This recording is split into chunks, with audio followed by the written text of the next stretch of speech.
विकसित यूपी बैठक कानपुर जल्द आ रहा है, सिर्फ और सिर्फ यूपी तक पर। तो मैं इसमें बस ये कहूँगा कि मेरी पूरी रोजी रोटी, मेरे स्टाफ की सैलरीज, पूरा मेरा मुझे ऑलरेडी बहुत सारा कर्जा है, मुझे वो सब कुछ चुकाना है, काम करूँगा तभी चुका पाऊंगा। मेरा सारा सामान उसमें फंस गया, मैं कुछ भी नहीं कर पा रहा हूँ। नमस्कार, मैं गौरव कुमार पांडे हाजिर हूँ यूपी तक पर। एग्जामपुर कोचिंग सेंटर से जुड़े विवेक सर आज बेहद चर्चा में हैं। चर्चा का कारण है उनकी कोचिंग सेंटर पर प्रयागराज प्रशासन का पहुंचना, और न केवल पहुंचना बल्कि सील कर देना। जी हाँ, प्रयागराज में विवेक सर की कोचिंग सेंटर एग्जामपुर में बाकायदा प्रयागराज डेवलपमेंट अथॉरिटी पहुंची और अग्निशमन विभाग भी पहुंचा। बाकायदा बिल्डिंग का निरीक्षण किया गया। निरीक्षण करने के बाद बहुत सारी चीज़ें जो है सामने आई, जिसमें तय मानकों के हिसाब से व्यवस्थाएं वहां पर नहीं थी, जिसको लेकर उन्होंने नोटिस चिपकाया और साथ ही साथ इस बिल्डिंग को सील कर दिया। अब लेकिन विवेक सर का बेहद भावुक कर देने वाला वीडियो सामने आया, जिसमें वो अपील करते हुए नजर आ रहे हैं। अपील उन्होंने प्रशासन से भी किया और साथ ही साथ अपने उन स्टूडेंट से भी अपील किया जो उनसे ऑफलाइन क्लासेस में पढ़ाई करने आते थे या फिर किसी प्रकार से उनके साथ जुड़े हुए थे। आपको बता दें कि पिछले दिनों यानी कि 29 तारीख को बाकायदा प्रयागराज में कैंडल मार्च हुआ, जिसमें बड़ी संख्या में यूथ जो है वो सड़कों पर आया, और न केवल यूथ बल्कि कई सारे कोचिंग शिक्षक भी उस वक्त वहां मौजूद थे बाकायदा। आज लेकिन 31 तारीख को यानी कि ठीक 2 दिन बाद आज यहाँ एग्जामपुर कोचिंग सेंटर पर प्रयागराज प्रशासन पहुंचा। न केवल एग्जामपुर कोचिंग सेंटर बल्कि बाकी 2 कोचिंग सेंटर्स और हैं जहां पर प्रशासन जो है पहुंचा है और बाकायदा उन्होंने कार्रवाई की है। लेकिन अब जो है विवेक सर का वीडियो सामने आया, जिसमें वो अपील करते हुए नजर आ रहे हैं। सुनिए जरा। साथियों, जैसे आप सभी देख रहे हैं कि उत्तर प्रदेश में जो भर्ती परीक्षाओं में नियमितता हो रही है, एसआई, लेखपाल, इन सब में हम लोग आवाज़ उठा रहे थे और बहुत ही शांतिपूर्वक हमने ज्ञापन भी दिए, ट्विटर कैंपेन भी की। कोई सुनवाई नहीं हुई, तब जाके कैंडल मार्च किया और बहुत शांतिपूर्वक सब कुछ। अब प्रशासन ने पता नहीं क्यों सीलिंग की कार्रवाई करी है, जबकि सारे डॉक्यूमेंट, ऐसा नहीं है कि डॉक्यूमेंट्स नहीं है। तो मैं इसमें बस ये कहूँगा कि मेरी पूरी रोजी रोटी, मेरे स्टाफ की सैलरीज, पूरा मेरा मुझे ऑलरेडी बहुत सारा कर्जा है, मुझे वो सब कुछ चुकाना है, काम करूँगा तभी चुका पाऊँगा। मेरा सारा सामान उसमें फंस गया, मैं कुछ भी नहीं कर पा रहा हूँ। मेरे हाथ जोड़ कर निवेदन है सरकार से कि आप ऐसा कदम ना उठाएं। और आपसे क्या कहूँ, आप लोग परेशान मत होइए, हम लोग जल्दी इसको ठीक करके फिर से और कोशिश करेंगे। आप लोग अपना साथ बनाए रखें। जय हिंद। तो यहाँ विवेक सर साफ तौर पर ये अपील करते हुए नजर आए। लेकिन आपको बता दें कि प्रयागराज प्रशासन ने बाकायदा इनके कोचिंग सेंटर के गेट पर नोटिस जो चिपकाया है, वो क्यों चिपकाया है, उसमें सब कुछ जो है पॉइंट वार पॉइंट चीज़ें लिखी हुई हैं। लेकिन आपको बता दें, ना केवल एग्जामपुर बल्कि इनके अलावा भी कोचिंग सेंटर्स पर जो है प्रशासन पहुंचा है, जैसे कि मारूफ सर की कोचिंग सेंटर जिसमें सुपर क्लाइमेक्स एकेडमी जो है, वहां पर भी प्रशासन पहुंचा। और इनके अलावा Ravi Tiwari target on coaching में भी जो है प्रशासन पहुंचा है, वहां पे भी नोटिस चिपकाया है। लेकिन अब जो है काफ़ी ज़्यादा चर्चा विवेक सर की, और आपको यहाँ ये भी जानना बेहद ज़रूरी है कि आखिरकार ये सारे नोटिस जो है क्यों चिपकाए गए, तो ये भी जान लीजिए। इस नोटिस में लिखा गया है कि आपके द्वारा बेसमेंट में कक्षाओं का संचालन किया जा रहा है जो जीव रक्षा के दृष्टिकोण से आपत्तिजनक है।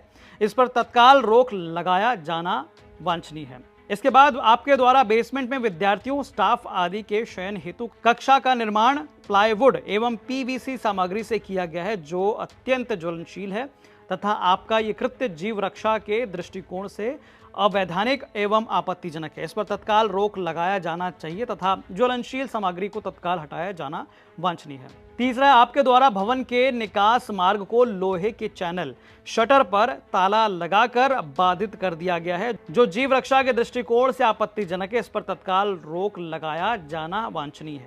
इसके अलावा आपके द्वारा भवन के निकास मार्ग पर जनरेटर स्थापित करते हुए उसे बाधित कर दिया गया है। अंततः जनरेटर को तत्काल विद्युत सुरक्षा मानकों के अनुक्रम में उचित सुरक्षित दूरी पर स्थानांतरित कराया जाना वांछनीय है।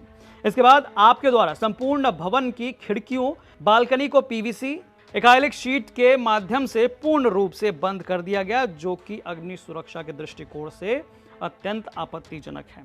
इसके बाद आपके संपूर्ण भवन में उत्तर प्रदेश विद्युत सुरक्षा निदेशालय के सक्षम प्राधिकारी से विद्युत सुरक्षा ऑडिट कराते हुए विद्युत सुरक्षा प्रमाण पत्र प्राप्त करके इस कार्यालय को तत्काल उपलब्ध कराना सुनिश्चित करें।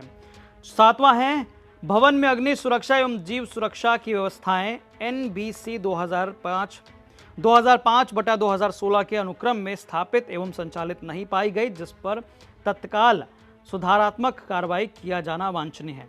अब ये तमाम जो है कमियां पाई गई, इन कमियों को जो है बाकायदा 3 दिन का समय दिया गया इन्हें पूर्ण करने के लिए, और साफ तौर पर ये नोटिस जो है ये चिपकाया गया है एग्जामपुर कोचिंग सेंटर के दरवाजे के बाहर। ये नोटिस जो है चिपकाया गया मुख्य अग्निशमन अधिकारी चंद्रमोहन शर्मा द्वारा, और ये साफ तौर पे इन्होंने जो है ये कमियां पाई हैं एग्जामपुर कोचिंग सेंटर में, जो कि साफ तौर पे इन्होंने नोटिस में लिखा और चिपकाया है, और 3 दिन का समय जो है दिया गया है। अब ना केवल एग्जामपुर बल्कि ऐसे ही कई और क्लासेस हैं, MD क्लासेस हैं, और बहुत सारे ऐसे टीचर्स हैं जिनके कोचिंग सेंटर पर भी इस प्रकार की कार्रवाई जो है वो की गई है। हम आपको आगे बताएंगे, लेकिन इससे प्रभाव क्या पड़ा? तमाम जो स्टूडेंट्स पढ़ने आ रहे थे वो जो है बाधित जरूर हुए हैं, और साफ तौर पे इसे इस नजरिए से देख रहे हैं कि कहीं ना कहीं ये जिस प्रकार से कैंडल मार्च निकाला गया था, कैंडल मार्च के बाद जो है उन शिक्षकों पर यह कार्रवाई की गई। हालांकि आपको बता दें कि प्रयागराज डेवलपमेंट अथॉरिटी द्वारा किए गए इस कार्रवाई के बाद अब थोड़ी इस पर राजनीति भी शुरू हो गई है। जी हाँ, युवा हल्ला बोल और कांग्रेस टीम से जुड़े गोविंद मिश्रा बकायदा इस वीडियो को पोस्ट कर लिखते हैं कि इलाहाबाद में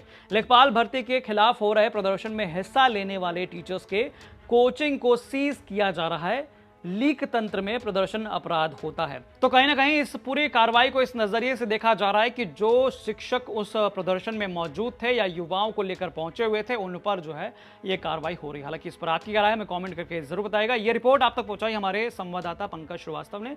ये कैसी लगी जरूर बताइएगा। धन्यवाद। जब कुंभ से हम निकले, इतना विरोध, फिर मुझे समझाया गया कि अरे कुंभ की चीजें कुंभ के बाद खत्म हो जाती हैं, जो विरोध है, जो बात है वो कुंभ के बाद खत्म हो जाता है। और मैंने भी ये सोचा कि हाँ, फिर सब अपनी लाइफ में बिजी, अपने काम धंधे में बिजी, कहाँ किसी को इतना टाइम है कि ये बार बार मेरा विरोध करने बैठेंगे। लेकिन कुंभ निकलने के बाद मेरा नाम, आपको पता है क्या हो गया था? क्या? कॉन्ट्रोवर्शियल हर्षा। कॉन्ट्रोवर्शियल हर्षा? हाँ, जबकि अगर मैं इस चेयर पे बैठी हूँ, आपने बोला है, मैं बैठ गई, आपका ये वीडियो वायरल हो जाए, आप कुछ भी उसमें टैगलाइन डाल दे, तो इसमें मेरी कोई गलती नहीं है। मैं अगर शाही रथ पे बैठी थी और मैं अगर भगवा पहन के बैठी थी, तो मैं हर चीज अपने गुरु आज्ञा से बैठी हुई थी। जो पहना था, जहां बैठी थी, हर चीज गुरु आज्ञा से थी। तो मैं कैसे गलत हुई? ना मैंने किसी का अपमान किया, ना मैंने किसी का विरोध किया, ना किसी के साथ बदतमीजी की, ना अपनी मर्यादाएं पार की। तो मैं कैसे गलत होगी? और अगर मेरे गलत ना होने के बाद किसी को मेरा विरोध करना है, तो हर व्यक्ति अपने जीवन में स्वतंत्र है।